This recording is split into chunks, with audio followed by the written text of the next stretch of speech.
በስመ አብ ወወልድ ወመንፈስ ቅዱስ አሐዱ አምላክ አሜን። ኣብ ስደት ቦታ ተነበርና ቤትና ገዲፍና ተወፃና ናይ ኣቦብ ኣምላኽ ይረድአና ሓዘን ካባና የርሕቐልና።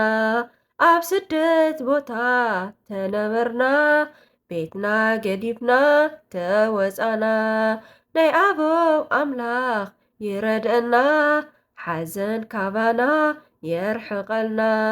እንዳገበረ ኣብ ፀድፊ መንገዲ ክብሪ ሂቡና ኣብ ሃገረ ባዕዲ ሓይሊ ናይ ሕድስ ኣብ ስደት ሃገር ምሳና እዩ እግዚኣብሔር። እንዳገበረ ኣብ ፀድፊ መንገዲ ክብሪ ሂቡና ኣብ ሃገረ ባዕዲ ሓይሊ ናይ ሕድስ ኣብ ስደት ሃገር ምሳና እዩ እግዚኣብሔር። እንዳባረኸ ስራሕና ያዳውና ምሳና ይነብር ኮይኑ ኣብ ማእኸልና ኣብ ባዕዲ ሃገር ትጉሃን እውን ኮና ኣብ ፀላእትና በርቲዑ ሓይልና። እንዳባረኸ ስራሕና ያዳውና ምሳና ይነብር ኮይኑ ኣብ ማእኸልና ኣብ ባዕዲ ሃገር ትጉሃን እውን ኮና ኣብ ፀላእትና በርቲዑ ሓይልና።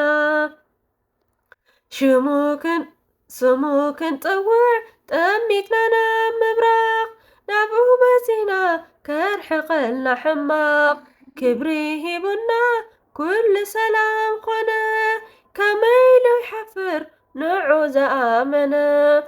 ስሙ ክንፅውዕ ጠሚትና ናብ ምብራቕ ናብኡ መፂና ከርሕቐልና ሕማቕ ክብሪ ሂቡና ኩሉ ኮነ ሰላም ከመይ ኢሉ ይሓፍር ንዑ ዝኣመነ።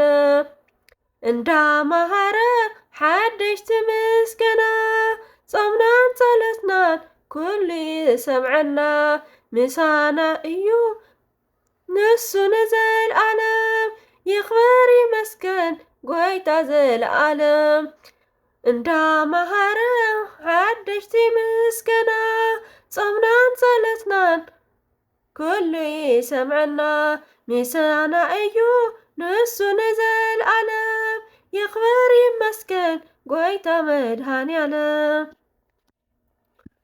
ብዝወደቐን ብዝነጠበን ብኣፈ ትጓሃል መላእኽቲ ተኣረመለይ። ወስብሐት ለእግዚአብሔር ወለወላዲቱ ድንግል ወለመስቀሉ ክብር። ተኣኮቶ ይትሰብሐ